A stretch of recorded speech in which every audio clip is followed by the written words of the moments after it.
Hello বন্ধুরা, কেমন আছো? চিলি চিকেন করব। তার জন্য দেখো চিকেনের ব্রেস্ট পিসটাকে মাঝখান থেকে এইভাবে চিড়ে নিয়ে তারপর সেটাকে লম্বাভাবে 4টে টুকরো করব। এবার এই 4টে টুকরো করে তারপর এটাকে চৌকো শেপ দেব। এইভাবে তোমরা যদি চিকেন কাটো, চিকেন কিন্তু ভীষণ সফট হয়।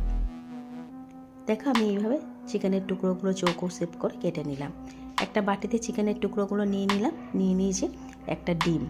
এবার এর মধ্যে নিয়ে নেব পরিমাণ মতো লবণ, দেব আদা রসুনের পেস্ট, আর দেব 1 চামচ সয়া সস, 1 চামচ vinegar, Kashmiri red chilli powder দিয়ে দিলাম, আর দিলাম গোলমরিচের গুঁড়ো, সেটা একটু স্কিপ করে গেছে।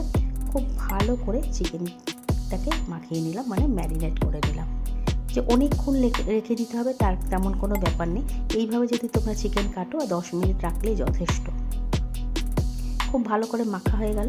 এবার 2 চামচ ময়দা আর 1 চামচ কর্নফ্লাওয়ার দিয়ে আবার ভালো করে চিকেনের গায়ে কোটিং করে দিলাম।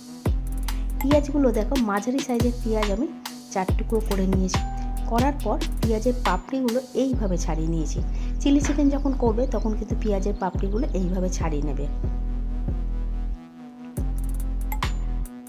এবার আমি ক্যাপসিকাম কাটার আগে চিকেনগুলো ভেজে নেব।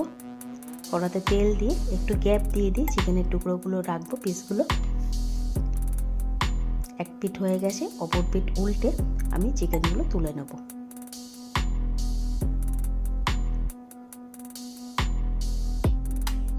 বাদ বাকি চিকেনের পিসগুলো আমি এই তেলের মধ্যে দিয়ে দিলাম, আর এই ফাঁকে আমি ক্যাপসিকামটা কেটে নেব।